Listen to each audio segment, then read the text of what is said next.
Bah dis donc, avec cette lumière, cet angle et ma tête, on dirait vraiment une vidéo Halloween. Non, pas du tout. Bref, salut toi.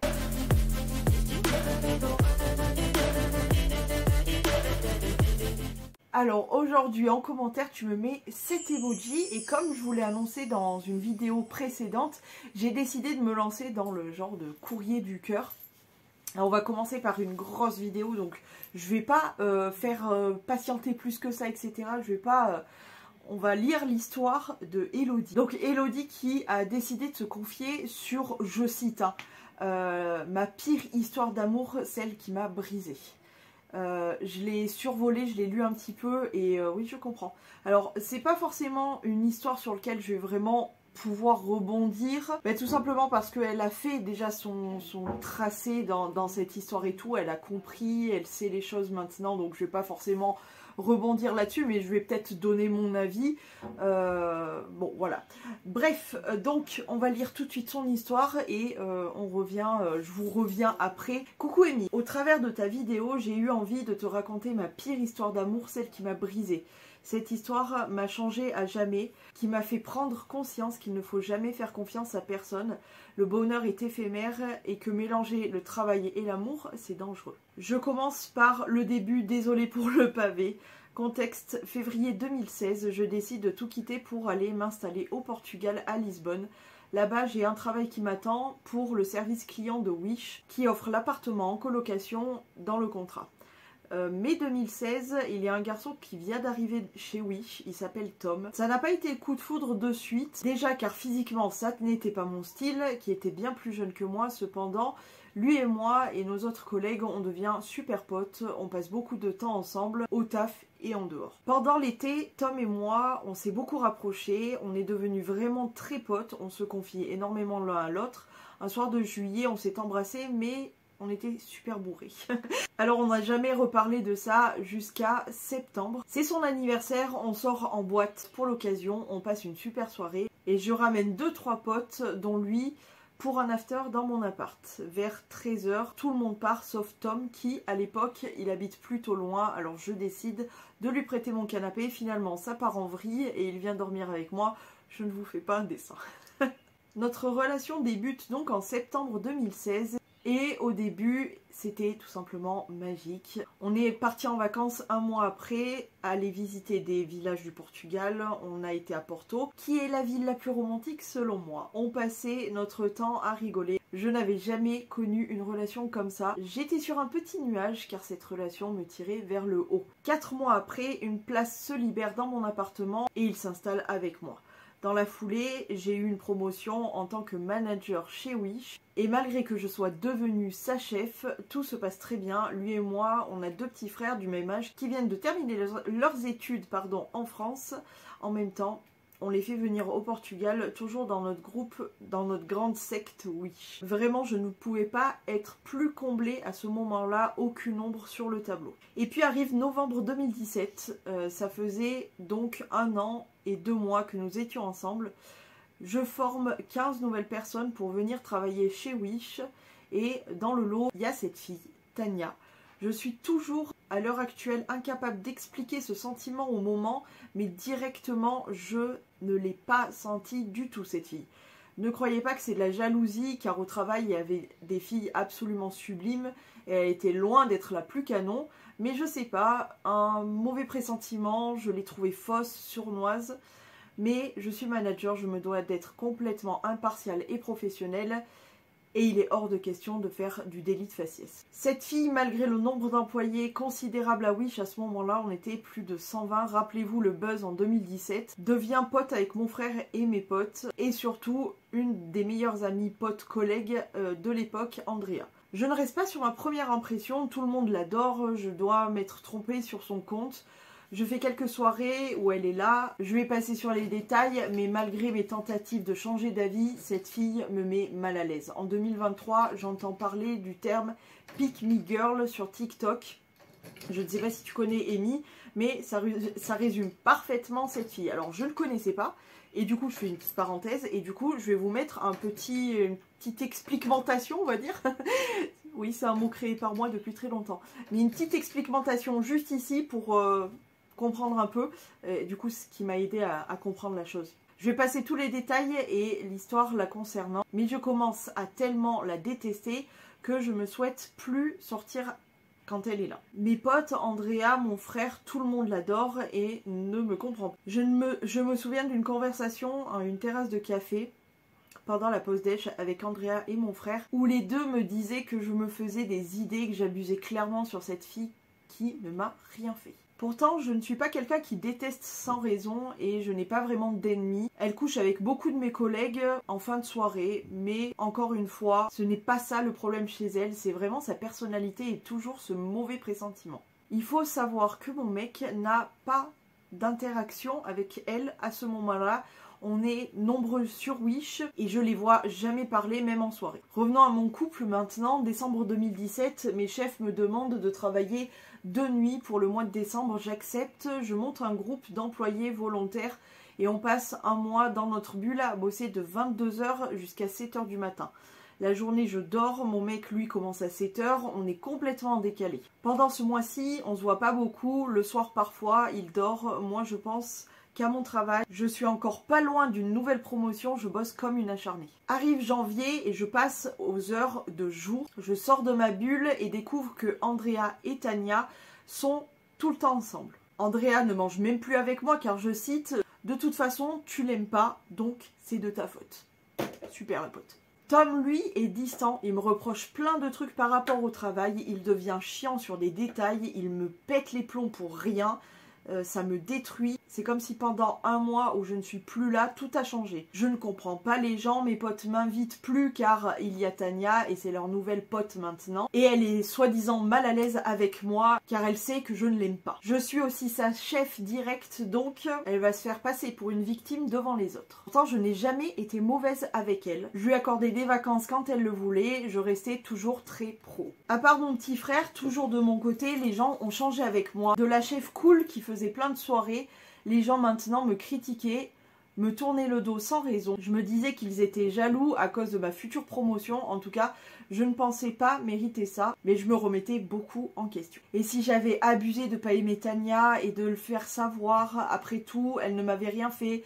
Peut-être que les gens avaient raison, etc., etc. En tout cas, à ce moment-là, j'ai eu l'impression de me prendre un retour de bâton phénoménal. Pour apaiser les tensions, je décide de prendre un billet d'avion, moi et mon petit frère, pour aller chez mes parents le 24 janvier 2018. La veille de mes 27 ans. Le 23, la veille de partir, on regarde une série avec Tom et pour une raison bidon que j'ai oubliée aujourd'hui, il me fait un reproche, ça part en engueulade et je m'effondre en larmes et je lui demande ce qu'il se passe. Je le supplie de me dire pourquoi. Depuis 2 mois, il est comme ça avec moi. Il se met soudain à pleurer et me dit cette phrase que je n'oublierai jamais. Elodie, ça fait quelques mois que je ne t'aime plus. Aïe. Je passe une nuit horrible où il me dit qu'il a besoin de vivre sa vie, de sortir, que lui et moi, ça aurait fini un jour ou l'autre. Malgré cette nuit et les discussions qu'on a eues, je reste dans le déni. Je lui dis qu'il est sous le coup de l'émotion, je lui dis que pendant mes 10 jours en France, ça lui laissera le temps de réfléchir. Je ne veux pas que ça s'arrête, je le supplie, je ne veux pas y croire, pas comme ça, pas maintenant. C'est donc avec les yeux gonflés, le cœur serré que je pars en France le lendemain. Je n'ai aucune envie. Ces 10 jours ont été les plus longs de toute ma vie. Je n'avais aucune envie d'être là. Mon anniversaire est le plus nul que j'ai passé. Mes parents, les pauvres, que je n'avais pas vus depuis plusieurs mois, m'ont vu que pleurer. Tom m'écrit un peu juste pour pas que je m'effondre. Je suis au plus mal, je ne mange pas. J'attends que Tom m'écrive, je regarde nos photos, je ne dors pas. Et puis, début février 2018, donc retour à Lisbonne, je me dépêche de rentrer chez nous et Tom m'attend, les larmes aux yeux, je lui saute dans les bras, il me repousse en me disant il y a une chambre de libre dans l'appartement d'Andrea, je vais m'y installer. Quoi, chez ma pote? Il laisse quelques affaires, prend le plus gros et part. Je suis folle de rage, j'ai envie de tout casser. Et le lendemain, je reprends le travail, c'est dur, je le vois, la nouvelle s'est vite répandue, tout le monde sait qu'on s'est séparés. Un de mes collègues managers s'inquiète fort pour moi. Je suis en train de dépérir sur mon bureau de jour en jour. En venant me demander si ça va, on parle normal, quasiment pas. Il me laisse entendre une chose très étrange. Il me dit que Tom, je n'ai rien perdu. Et il me parle d'une soirée qui a eu lieu quand j'étais de nuit en décembre. Il est assez flou, mais il me parle de Tania. ni une ni deux, j'envoie un message à Tom en lui disant qu'il doit venir à l'appartement le soir même pour récupérer la suite de ses affaires. Pendant qu'il fait ses sacs, je vais à la salle de bain en ayant en douce pris son téléphone sans qu'il me voie. Je n'avais jamais fouillé avant. Je vais directement sur Messenger, conversation avec Tania. Et là, l'horreur. Ce n'est plus une claque que j'ai prise, c'est un énorme coup sur la tête. Je comprends qu'en décembre, ils ont flirté ensemble lors d'une soirée et que ça leur a plutôt bien plu à tous les deux, mais ils ne savaient pas comment faire à cause de moi. Tania disait avoir peur de moi comme je suis sa chef. Tom disait que déjà depuis l'été, il hésitait à me quitter alors que, entre nous, c'était parfait. La lâcheté des hommes. Pardon, ça c'était une parenthèse à moi. Il parlait beaucoup et le pire, il se donnait des rendez-vous secrets chez Andrea qui était au courant de tout. Oh les potes. Vaut mieux être seul que d'avoir des potes comme ça, sans déconner. D'ailleurs, cette soirée de flirt en décembre, quelques personnes, et qui est mes amis, étaient au courant et ne m'ont rien dit. Super les potes, vraiment au top. Je me suis sentie trahie de tous les côtés. Mon extrême souffrance s'est transformée d'un coup en haine terrible. J'ai jeté le téléphone de Tom, je lui ai dit de partir immédiatement, puis j'ai appelé Andrea en l'insultant de tous les noms. J'ai confronté les gens présents à la soirée, soi-disant mes amis. Puis j'ai confronté Tania au bureau. Fini la Elodie qui restait pro. Même s'ils allaient me virer, je n'en avais plus rien à foutre. Je vais passer les détails concernant les confrontations, surtout celle avec Tania, où elle a été condescendante et d'une méchanceté inouïe. À cause de cette histoire qui a fait beaucoup de bruit et de drame, je n'ai jamais eu cette nouvelle promotion qui a été donnée à mon collègue, celui que je remercie encore, car lui a été le premier à m'avoir prévenu de l'histoire avec Tania. Tania et Tom se sont mis ensemble. Les voir ensemble au bureau m'arrachait le cœur à chaque fois. Je pleurais chaque matin en me réveillant, chaque soir en m'endormant. Je vomissais tous les jours et je pleurais secrètement dans les toilettes au travail. Mon travail d'ailleurs en a souffert. Je n'arrivais plus à être là près d'eux. Sans grande surprise, quelques semaines plus tard, elle l'a largué comme une merde, comme elle faisait avec tous les autres mecs. Bizarrement, ça ne m'a même pas fait plaisir. Certains disent qu'elle a fait tout ça juste pour me faire chier. Tom, lui, persiste à dire que notre rupture n'a rien à voir et qu'il a vraiment bien aimé Tania, que ce n'était pas une simple histoire de cul. Tania a démissionné 2 mois après cette histoire et elle est rentrée en France. Tom aussi a quitté Wish. Il est toujours là et je le croise parfois en soirée sur Lisbonne. J'ai mis plusieurs mois à me remettre de cette histoire. J'ai passé plusieurs mois en dépression. J'ai rencontré l'été suivant mon amour d'aujourd'hui. Nous sommes ensemble depuis 5 ans. C'est lui qui m'a redonné goût à l'amour. Décembre 2018, Wish a fermé ses portes. On a tous été licenciés. J'ai changé d'entreprise depuis, je suis de nouveau manager et je garde mes distances avec les gens du bureau. J'ai retenu la leçon, je n'ai plus jamais entendu parler d'Andrea et de Tania et j'ai tourné le dos à beaucoup de gens avec qui j'étais proche à l'époque de Wish. Merci de m'avoir lu, Elodie.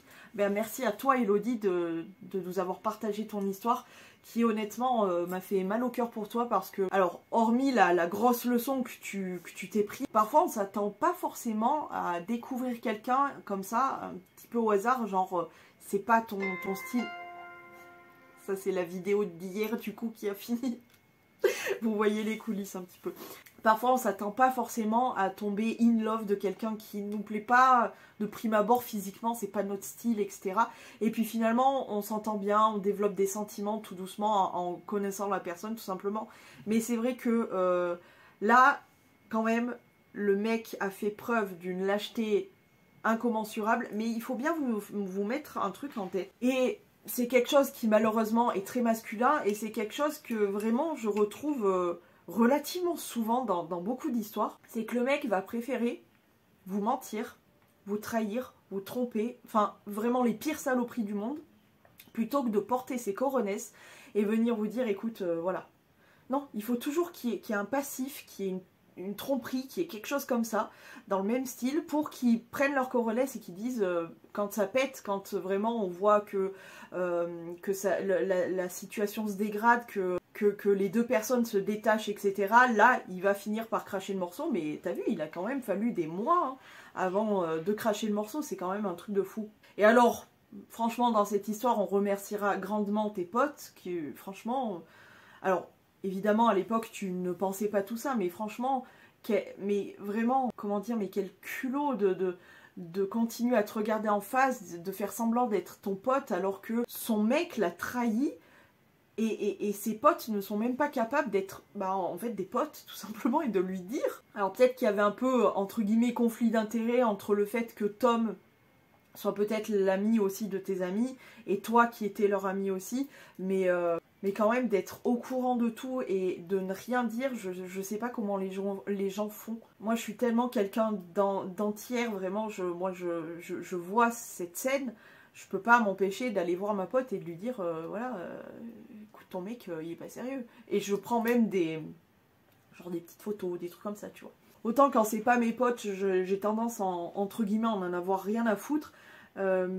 Surtout si j'ai quelqu'un dans le pif, parfois je pense pas trop à mon karma, même si j'essaye de le soigner au maximum, parfois j'avoue je n'y pense pas pour les gens que j'aime pas, voilà, je me préoccupe pas de leur vie, que ça soit en bon ou en mauvais, j'en ai vraiment rien à foutre. Mais pour le coup, avoir des potes comme ça, franchement vaut mieux être seul, hein. En tout cas, cette histoire nous aura appris quelque chose, c'est qu'il faut vraiment deux choses même.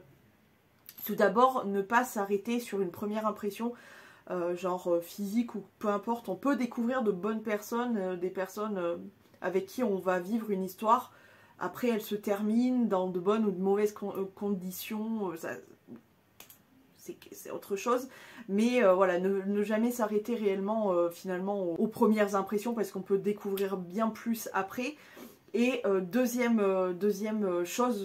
leçon qu'on apprend dans cette histoire avec Elodie, c'est que tout simplement se méfier de tout le monde finalement. En tout cas, je suis très contente de savoir que depuis tu es passé outre ça, que ta nouvelle histoire d'amour dure depuis 5 ans et qu'il t'a redonné goût à l'amour. C'est quand même beau, hein, comme quoi faut quand même toujours essayer d'y croire au maximum. C'est dur, c'est dur. On se dit que tous ils sont pareils, que c'est tous des trous du cul. Ou des grosses connasses d'ailleurs. Mais en vrai, je pense qu'il faut pas lâcher et en fait, je pense qu'on nous met un peu à l'épreuve en nous offrant des personnes qui sont pas forcément bonnes pour nous, mais qui nous apprennent beaucoup, comme moi j'ai appris de mes histoires, vous l'avez su, hein, je vous l'ai expliqué dernièrement dans mes histoires là. Mais voilà, on nous met des gens sur notre chemin pour nous apprendre quelque chose. Sur nous, sur les autres, sur comment on réagit, etc.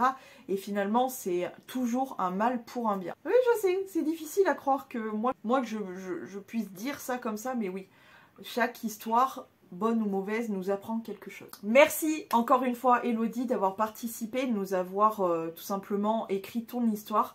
Si toi aussi, tu as envie de me décrire une histoire que tu as vécue, etc., je te mets mon adresse mail ou mon Instagram. Alors, mon adresse mail, c'est bien emiso avec 3 O beauty. C'est mon ancien prénom de YouTube. @email.com. N'hésitez pas, c'est pas une erreur de frappe, c'est bien ça. Mon adresse mail, et pour Insta, c'est le nom de ma chaîne, Emiso Moi. Donc n'hésitez pas à me partager vos histoires si vous le souhaitez. Merci à Elodie d'avoir partagé la sienne. Je vous fais plein de gros poutous. J'espère que cette première vidéo, ce test finalement vous aura plu. Je vous fais plein de poutous et je vous dis à demain.